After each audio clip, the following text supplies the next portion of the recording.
Okay, we ended chapter 10 with the fire and the cricket jumping to safety and Paul, the conductor, helping get the fire out. So chapter 11, the jinx.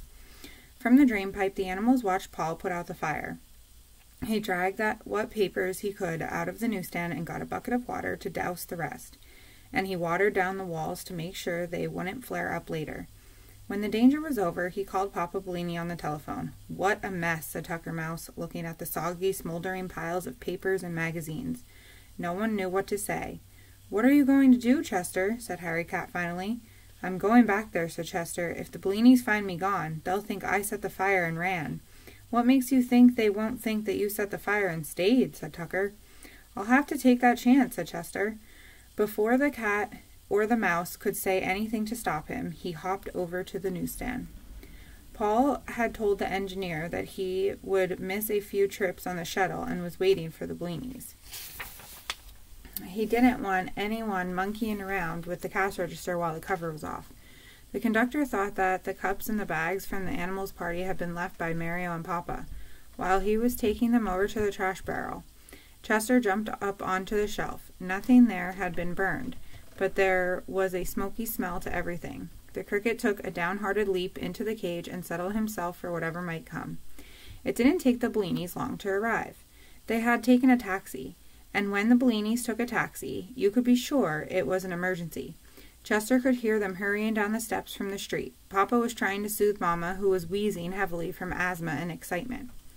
When she saw the heaps of scorched magazines and newspapers, she began to moan and shake her head. Papa eased her down onto the stool, but it was still covered with water, and she stood up again with a wet spot on her skirt. "Ruined. We're ruined," she sobbed. "Everything's burned."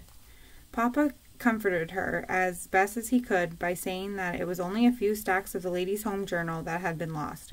But Mama wouldn't believe that anything less than complete destruction had come to them all. Mario, who brought up the rear of the sad parade, thought first for the safety of his cricket. He saw that Chester was in his cage, though, and decided that it would be best to keep quiet until Mama's outburst of grief had subsided. Paul told them what had happened, how he smelled smoke and heard the alarm clock ringing. Then he came to the part about the animals who had escaped from the burning newsstand. "So," said Mama Bellini, all her despair changing into anger. "Animals in the newsstand again. Didn't I tell you?" She lifted her forefinger at Mario. "Didn't I say the cricketer would ask in his pals? He probably set the fire. He's a firebug."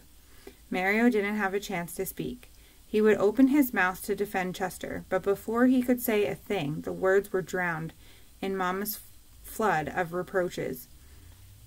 She had found someone on whom she could blame her unhappiness, and there was no stopping her.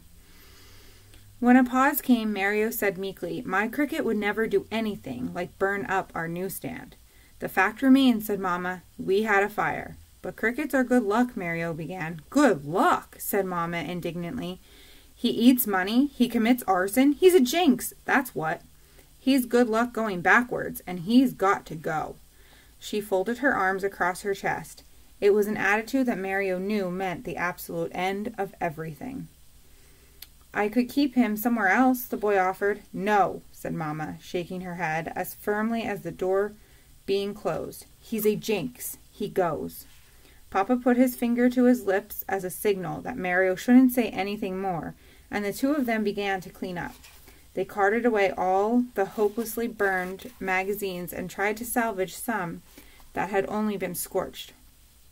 Mario mopped the floor of the newsstand while Mama spread out the papers to dry. By the time they were finished, it was almost the hour for the first wave of commuters. Chester was lying on the floor of the cricket cage. He felt guilty, because even if he hadn't set it, in a way the fire was his fault.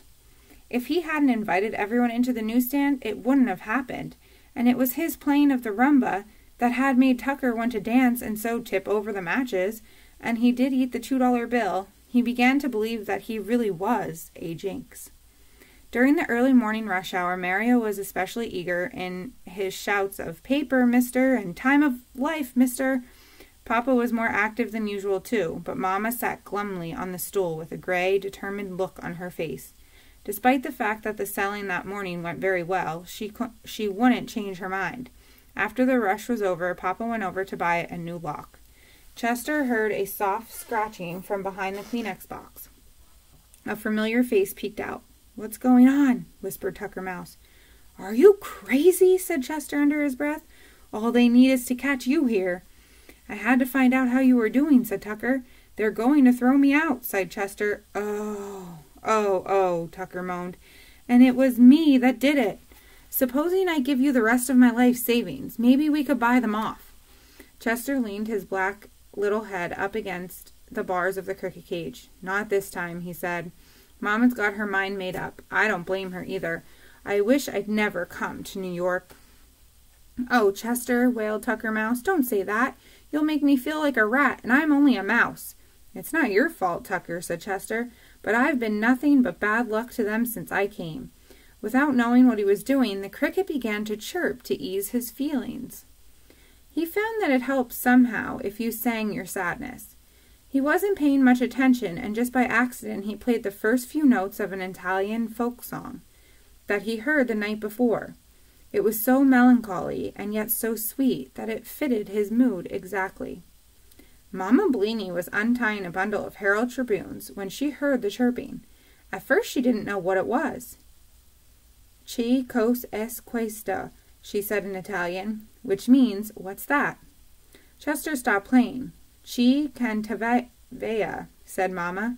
"Who was singing?" Mario looked at his mother. Usually when she spoke in Italian it meant that she was in a good mood, but that couldn't be true today. Now Tucker Mouse was a very good judge of character, both animal and human. He thought he heard a kind of softness in Mama Bleeny's voice. "Play some more," he whispered to Chester. "She hates me," said Chester. "It'll only make her more angry." "Do as I tell you," commanded the mouse urgently. So Chester started to chirp again. He was in such disgrace anyway, that what difference could it make? The piece he was playing was called "Come Back to Sorrento," and by the greatest good luck it happened to be Mama Bleeny's favorite song. Back in Naples, Italy, when Papa was courting her, which means dating her, before they came to America, he used to come beneath her window on a moonlight night and sing this ballad, to the plunking of an old guitar. As the cricket chirped, the whole scene came back to Mama. The still, warm night, the moon shining down on the velvety bay of Naples, and Papa singing to her. Tears welled up in her eyes as she thought of the bygone times, and very softly she began to murmur the words to the song. Chester Cricket had never played with so much skill before. When he heard Mama singing, he slowed his tempo so she could keep up without straining. When she was loud, he was too, and then softer when she got choked up with emotion and her voice dwindled. But always his chirping carried her along, keeping her on the right beat and the right tune. He was the perfect accompanist. Mario was dumbfounded. He stared astonished at the cricket cage and then at his mother. So there she is singing with Chester. It was just as marvelous for his mother to be singing as it was for the cricket to chirp familiar songs. Sometimes, when she was very happy, Mama Bleeny whistled, and once or twice Mario had heard her hum. But now, here she was crying and warbling like an Italian nightingale. Chester finished "Come Back to Sorrento." Keep it up, squeaked Tucker Mouse. "She's a sucker for sad songs." Before Mama's mood had a chance to wear off, Chester began chirping the selections from opera that he had played during the party. Mama didn't know the words to the operas, but she hummed some of the tunes along with him. Mario was as still as stone. Papa Bleeny came back from the locksmith's. Coming down the stairs, he was surprised not to hear his wife or Mario calling out for the newspapers. But when he got nearer the newsstand, he was even more surprised to hear the strains of the Grand March from Aida coming from the cricket cage. "He chirps opera?" exclaimed Papa. His eyes looked as big and startled as two hard-boiled eggs. "Shh!" said Mama, with a wave of her hand. Chester's memory of music was perfect. He had to hear a piece only once to remember it forever. When he had finished all of the operatic numbers, he stopped. Should I go on with the pop tunes? He whispered to Tucker Mouse, who was still hidden behind the Kleenex box. Wait a while, said Tucker. See what happens. Mama Blaney had a dreamy look in her eyes. She put her arm around her son and said, Mario, no cricketer who sings Torno e Sorrento so beautifully could possibly start a fire. He can stay a while longer. Mario threw his arms around his mother's neck. You hear? You hear? Squealed Tucker Mouse. You can stay. Oh boy, oh boy, oh boy. And this is only the beginning. I'll be your manager. Okay? Okay, said Chester. And so began the most remarkable week in Chester Cricket's, or any cricket's, life. So you can make a little prediction here of what you think might happen in this week with Chester Cricket and his singing and chirping. Chapter 11 is your assignment this week, actually. So if you were paying attention, hopefully you see how Mama Blaney's feelings change from the beginning of this chapter to the end. So you might have to listen to it a little bit more to get some evidence for those questions. Okay? I'll be back with the next chapter.